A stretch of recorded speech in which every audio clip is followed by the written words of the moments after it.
Hello, fellow students. Minna, Perla, and I analyzed the arguments of both liberal media and conservative points of view on abortion. We will be talking about the following three linkage institutions: special interest groups, political candidates, and the media.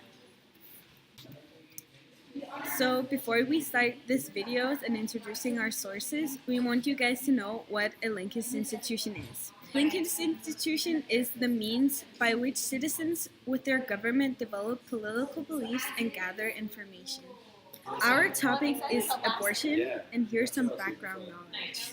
After the Supreme Court case Roe v. Wade, it was deemed unconstitutional to deny women the right to abortion. However, the United States has remained divided on the issue and continues to debate over the moral issues of abortion. We will be analyzing specific sources from the following linkage institutions: special interest groups, political candidates, and the media. Objective was to come up with a better understanding of how linkage institutions influence people's ideas on the topic of abortion, and more specifically, how authoritative, credible, and persuasive special interest groups are. Planned Parenthood and their abortion services have been under fire since the Supreme Court legalized the controversial practice in 1973. The conservative standpoint is that abortion is immoral and should be outlawed. The National Right to Life Committee, or NRTL, is one of the oldest and largest pro-life conservative interest groups in the United States. Interest groups such as NRTL are steadfast in their positions. Their primary focus is on reducing accessibility to abortion, and as well as educating people on their conservative point of view. To clarify, pro-life and anti-abortion mean the same thing and can be used interchangeably. The primary source I'll be analyzing was taken directly off of the NRTL website. One way interest groups such as NRTL influence the political process is by aiding government officials in forming new legislation, by providing resources and expertise on their specific point of view. On September 16, 2010, NRTL made a press release with this title: National Ban on Dismemberment Abortion Based on National Right to Life Model, introduced in Congress. It is rather self-explanatory, but it subtly does two things. The article is effective in both describing the harm of abortion while also adding credibility to the National Right to Life Committee. NRTL calls it dismemberment abortion rather than the commonly accepted dilation and evacuation, or D&E, because dismemberment abortion is more descriptive and upsetting, therefore influencing the viewer to side with NRTL and taking an anti-abortion stance. The article also notes that the legislation is based on the NRTL model, adding credibility to the organization because it means NRTL's model is so technically sound that it has been chosen by congressmen to potentially use in government. The bill continues to define dismemberment abortion as knowingly dismembering a living, unborn child and extracting such unborn child one piece at a time. The bill uses words such as living and unborn child repeatedly throughout as an appeal to emotion. People respond more strongly to the phrase unborn child because people are more empathetic to and familiar with children, whereas the term fetus, which though is more politically correct, is unrelatable and inhuman. The repeated use of the word child throughout the article collectively influences the audience to see dismemberment abortion as a cruel act against a small child rather than a developing fetus.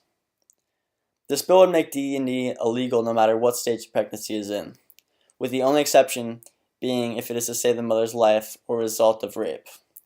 By making this exception, it seems like NRTL is making an appeal to a liberal stance.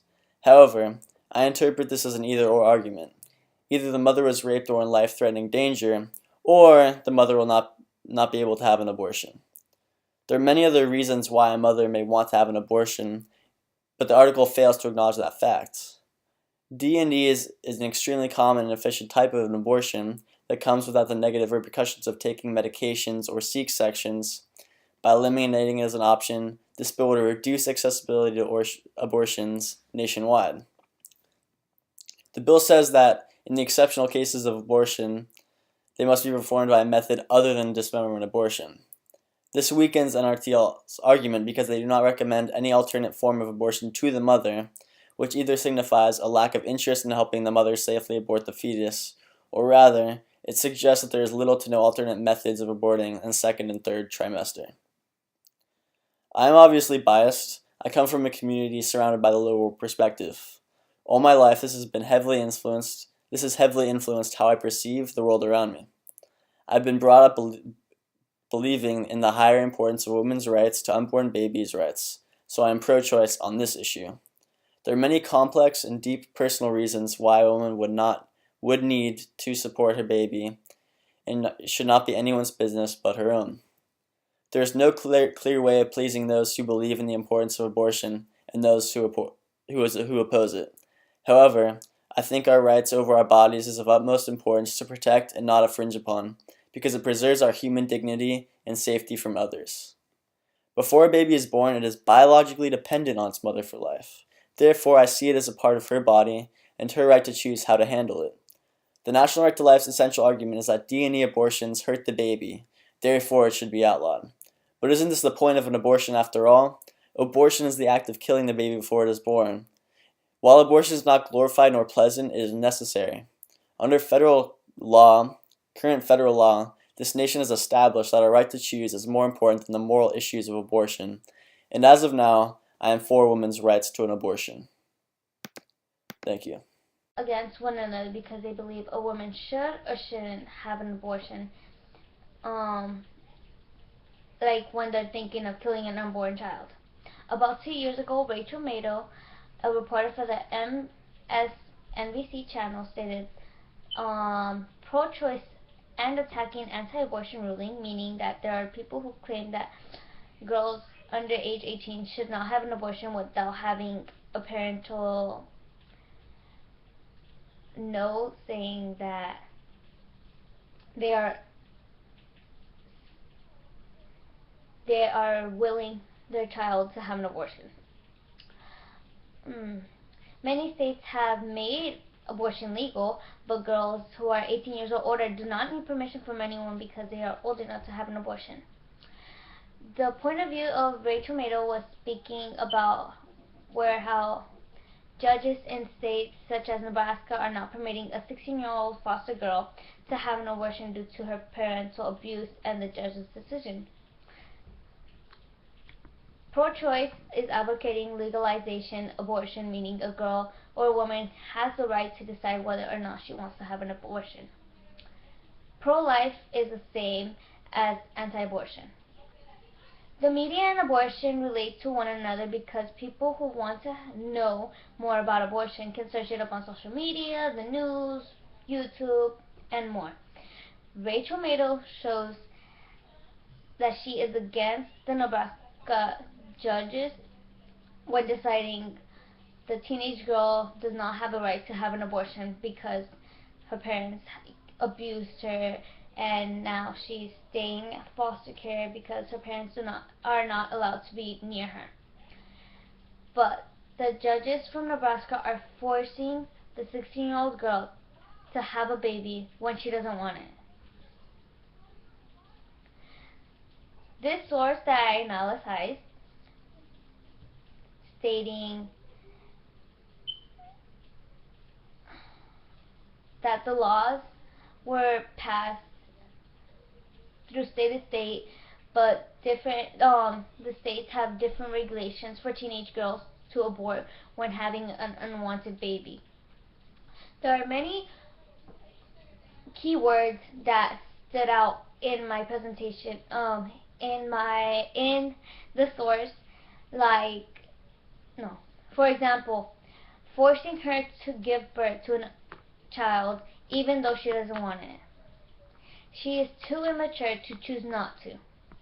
Abortion is legal in Nebraska, but not for her because she was beaten and neglected by her family. The states decide what she gets. The states decide that she cannot have a particular choice. She is busy. She's a high school student. An American state is forcing her to give birth against her will on the grounds that as a high school student, she is too immature to have an abortion, but not too immature to become a mother. This source exhibits bias because this message was the media saying that there was many point of views, like pro-life, pro-choice, and many other opinions towards what people decide about abortion. The judges, on the other hand, had many opinions whether or not they should allow a teenage girl to have an abortion or not, because of her background information, why she didn't want a baby, and why she wasn't prepared, including that the girl was suffering with or without the baby because she will go into labor or kill her baby for not being prepared to have it. There's a quote stating that the district found the perpetrator was not sufficiently mature to decide whether to have an abortion. The court noted that the perpetrator is 16 years old, is not self-sufficient, and is dependent upon a foster parent. The court denied petition's request for an abortion. This is really unfair. My personal reflection was based on abortion and pro-choice for my media source. So, the Lincoln institutions are formed in a way to help both people in our society and the government connecting through the various institutions. The Lincoln institutions' point of view differ from my perspective, since each usage varies various source in order to convey their message. In case the Lincoln institution differs from my point of view because each present different sides of abortion, whether pro or con, or like many different more like religious or whatnot. This source is similar because you have to observe varieties knowledge, like knowing what abortion is, who is it for, why are girls choosing to have an abortion, the age, eligibility, and more. And this source was based on how Rachel Maddow felt about the judges from Nebraska deciding whether or not a 16-year-old girl should have a baby or not. And in their case, they're forcing her to have a baby, whether she likes it or not. So I have about the Lincus institution candidates and how they affect citizens. So to give some background knowledge about Marco Rubio, he comes from a Cuban American family. His family is very religious, and he identifies as a Roman Catholic like his parents, and that is a faith that he has carried throughout his life and political career. It is known that he is against abortions, even rape and incest abortions, which even some pro-life speakers are against. In 2015, he stated, "I personally believe that you do not correct one tragedy with another." The audience is intended to be his supporters who showed up for this speech. His speech is essentially about why he's right to be pro-life. He's not in the speech. He's not trying to convince anyone to be pro-life like he is. So he's not trying to convince people who are pro-choice. He's more like reminding people who are pro-life and who are his supporters why they feel that way. In this speech, we can also see that Marco Rubio does not identify as pro-choice, not because he is advocating pro-life, but because he uses certain pronouns to describe people who are pro-choice and aren't pro-life as him. So he would use pronouns as them, they, or even the other side. The method that Marco Rubio uses to oppose people who are pro-choice is by saying statements and arguments that are very common for pro-choice people to say. Then he discredits all those statements by naming all the flaws he can find in his opinion about the arguments, and in that way he advocates pro-life by saying that people who are pro-choice are wrong. We can see how he's trying to discredit the statements on purpose, but also when he doesn't even notice, he also discredits people who are pro-life. For example, at one point he says, on the one hand, we have a woman's right to choose whatever they mean by that. And by saying whatever they mean by that, in a condescending tone, he's indicating that it's not a valid right and that people who are pro-choice and uses this argument are wrong by not even realizing that this is a right that pro-choice people advocates. In the speech, Marco Rubio does present the opponent's argument, but not as much to show the other side, but more to show why the opponent's arguments aren't reliable. And in his speech, he still recognizes that a woman has the right to choose what is done to her body and to control her body. But he explains it in that way that abortion is a conflict between a woman's right to control her body and the right to live.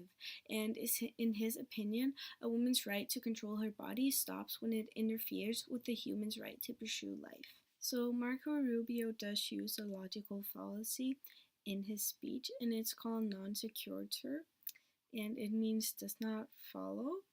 And to oppose the argument that a fetus is not a baby yet, which will be heard by people who are pro-choice, uses this as an argument. Marco says that it can't become anything but a baby, it can't become a cat.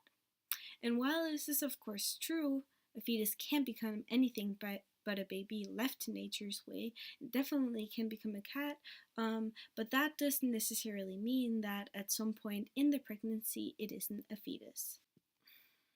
So basically, to sum up all this, Marco Rubio is a linkist institution because he is a candidate.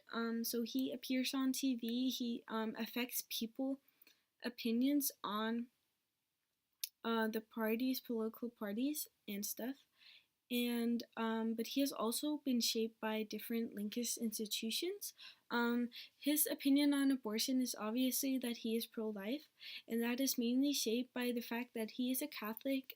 His family is Catholic, and also by the fact that he is a Republican who is mostly against abortions. And in that way, we can see that Marco Rubio is shaped by linkist institution as he shapes other people as a linkist institution.